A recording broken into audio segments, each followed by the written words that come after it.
السلام عليكم، ازيكم يا جماعه؟ عاملين ايه؟ ان شاء الله النهارده باذن الله هنعمل مع بعض وصفه حلوه قوي هتنفعك طبعا في ايام رمضان وعزومات رمضان، سهله وبسيطه قوي. قبل ما نبدا مقاديرنا نصلي ونسلم على رسول. اللهم صل وسلم وبارك عليك يا حبيبي يا رسول الله. وقبل ما ابدا وصفتي بحب اشكر كل اخت وكل اخت دخلت دعمتني بكلمه حلوه، بقول لها ربنا يبارك لي فيك يا رب، وربنا يديم المحبه بينا. واشكرهم قوي على الكلام الحلو اللي هم كتبوه لي. هنعمل بامر الله النهارده صينيه البطاطس باللحمه، سهله وبسيطه قوي. وفي تركايه هنعملها كده. في بصل تاني ان انا هبشره تاني، بس لما اجي مرحلته هقول لك عليه بامر الله. انا هروح على البوتاجاز ونشوف هنعمل ايه. انا معايا المقادير، انا نسيت اقول لك على المقادير. انا معايا بصلتين مقطعهم حلقات، طبعا الكميه والحاجه اللي هتناسبك وتناسب بيتك انت ماشي نفسك عليها. ومعايا لحمه، ومعايا بطاطس بس انا مقطعه البطاطس تخينه شويه عشان تستحمل معايا، ومعايا طماطم، ومعايا فلفل اسود وشطه. الشطه طبعا زي ما احنا متفقين اختياري، لو انت عايزه تستبدليها استبدليها بفلفل لو انت بتحبيه، لو مش عايزه بلاش خالص. الوصفه بتقف على الحكايه دي. هنروح على البوتاجاز ونشوف هنعمل ايه. انا حطيت هنا الصينيه على النار. الماده اللي احنا هنعمل بيها، انا معايا حاطه معلقه سمنه، وبحب بحط البطاطس بصراحه نص معلقه دهن، ومعايا معلقتين زيت. هقلب كل المحتويات دي تسيح، وهننزل عليها باللحمه. بصي طبعا ده القشيم بتاع الدهن ده انا مش محتاجه، انا خدت بس النص المعلقه، خدت التطعيمه بس. هشيل ده كله. هنزل باللحمه بتاعتنا.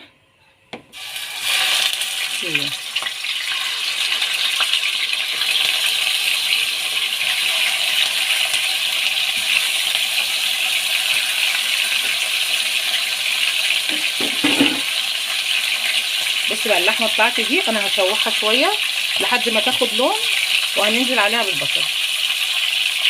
نرش عليها كلها كده فلفل اسود، نطعمها بس. زي ما احنا قلنا الملح مش هنحطه دلوقتي لما تخش بالسوا. بصي ادي الشكل اللي انا عايزاه، لان انا لسه هدخلها الفرن وهتقعد شويه في الفرن هتحمر. هنزل بقى بالبصل اللي انا مقطعاه حلقات، والطماطم بتاعتنا. بصي انا اللحمه دي انا هسويها في قلب الطماطم، وهنبشر البصله ونحضرها عقبال ما اللحمه بتاعتنا تستوي. اول ما البصله بتاعتنا دي هتدبل هنزل عليها بشفشق الطماطم اللي انا محضراها.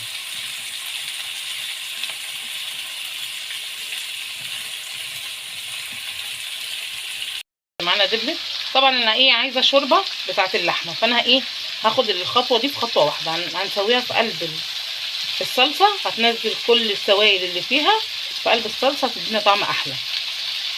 هنزل بقى كده بالصلصه بتاعتنا، بسم الله الرحمن الرحيم، واغطي عليها بقى. انا عايزه 90% سوا. هسويها بقى ونرجع لك تاني. هنا بشرت بصلتين كبار، ومعايا بقى فلفل اسود، ملح، شطه طبعا زي ما احنا قلنا اختياري، ومعايا مرقه فوريه. هنزل بكل البهارات بتاعتنا دي. لو انت عايزه تحطي اضافات تاني من البهارات انت بتحبيها حطيها. افضل بقى ادخل كل الخليط في قلب بعضه لحد ما البصله بتاعتي دي تنزل ميتها. بصي انا نسيت اقول لك في اضافه، نسيت اقول لك عليها، ان في نص معلقه سكر طبعا عشان حموضه بتاعت الطماطم. هدعك بقى البصل تاني عشان ينزل الميه بتاعته كلها. البطاطس بتاعتنا احنا مقطعينها حجمها كده عشان تستحمل معانا في السوا. معلش يا جماعه على صوت الشنيور. وده ان شاء الله باذن الله يبقى الفطار بتاعنا بامر الله. تعالوا افطروا معانا بقى. كل سنه وانتم طيبين يا جماعه، يعود عليكم بخير يا رب، الايام بخير، نص شعبان، ربنا يتقبل منا صالح الاعمال يا رب. كل اللي في نفسه حاجه واللي زعلان من حد يسامحه، ونسامح بعضينا كلنا، وندعي كلنا يا رب يشيل الغلاء عن الامه بتاعتنا دي يا رب بحاجه النبي يا رب، يرفع الغمه عن الامه يا رب. هرص بقى كميه البطاطس وارجع لك تاني. بصي بقى احنا هنرص اللحمه بتاعتنا كده، بسم الله الرحمن الرحيم. بصي الطماطم مع البصل اتسبكت وبقت جميله قوي. طبعا في رمضان بقى هتنفعك قوام سريعه كده، هتخشي المطبخ تحضريها في ثواني، وبرده في العزومات برده هتشرفك قوي. هنزل بقى بكميه بقى السوائل كلها اللي معانا، بسم الله الرحمن الرحيم. بامر الله انا مولعه الفرن، هدخلها بامر الله الفرن، نعمل مع بعض شويه رز بشعريه.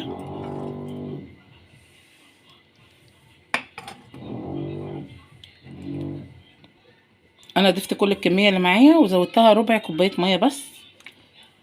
بصي بقى تبداي تعملي كده بالمعلقه بتاعتك ان انت تدخلي كلها في قلب بعضها عشان تشرب من بعضها. تروحي تصبيها وتحت ما تخش لهاش اي سوائل تتحرق منك اهي. بس هدخلها بقى الفرن ونرجع تاني مع بعض. احنا هننزل هنا بالسمنه على الزيت بتاعنا. بسم الله. حاولي تسيحي السمنه عشان الشعريه بتاعتك ما تتحرقش منك. هضيف بقى الشعريه. بصي الشعريه بتاعتي اهي انا حطيتها. طول ما انت واقفه طبعا الرز ده سهل جدا، بس هو للبنات اللي لسه بيبتدوا يخشوا المطبخ. هنزل بقى عشان تتحمر معاك كلها تبقى توحد لونها، هنزل بنص معلقه ملح. وعايزه اقول لك معلومه برضو هتنفعك ان شاء الله في رمضان، ان الرز بتاعنا ممكن نحمر الشعريه ونحط الرز على الشعريه ونشوحه كويس جدا لحد ما ينطر سمنته، وتحطيه في علبه وتحتفظي بيه، بيقعد اسبوع في الثلاجه كامل ما بيجرالوش حاجه. لان دلوقتي ربنا يعيننا ويعينكم طبعا الدنيا بقت غاليه قوي، فايه بدل ما تعملي وتسوي كميه الرز وترجع تترمي منك، لان طبيعي ما حدش بياكل الرز الا هو سخن، لا تاخدي منه شويه بشويه. احمر بقى الشعريه. ادي لون الشعريه اللي انا بحبه بصراحه، انا بحبها ذهبي. تفضل طبعا ان هي تبقى ذهبي، هتديكي شكل طبق الرز حلو قوي. هنزل معانا بالرز انا مصفيه كويس قوي. بسم الله.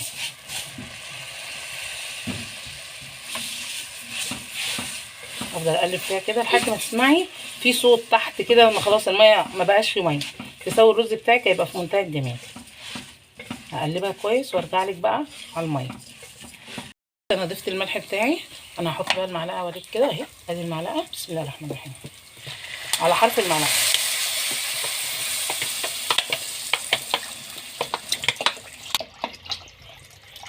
بصي الميه بتاعتنا اهي على حرف المعلقه بالظبط. اغطيها بقى طبعا اعلي النار عليها. اول ما تغلي غلوتين هوطي النار زي الشمعه كده بالظبط لحد ما يستوي. ما تنسيش طبعا تدوقي الرز بتاعك. انا ضفت ملح. اغطيه بقى ونرجع تاني نشوف هنعمل مع بعض ايه. الشكل النهائي بتاع صينيه البطاطس، بس انا بصراحه حبيت الطاجن كشكل احلى يعني. لو انت خلي بالك لو انت هتحطي في الطاجن خلي في معلومك ان السوا يبقى بدري شويه، لان الطاجن عقبال ما بيسخن وبيسخن في الفرن بيغيب، بس هو كطعم بتاع بيبقى في منتهى الجمال. بصي بقى البطاطس بصي في منتهى الجمال. بسم الله الرحمن الرحيم. بصي واللحمه، البطاطس بتاعتنا مستويه في منتهى الجمال. بصي اللحمه دايبه دوبايه. بصي بتتقطع بالسكينه. ما تنسوش بقى يا جماعه الاشتراك في القناه وتفعيل الجرس ولايكات كتير عشان يوصلكم مني كل جديد، واسيبكم في امان الله، والسلام عليكم ورحمه الله وبركاته.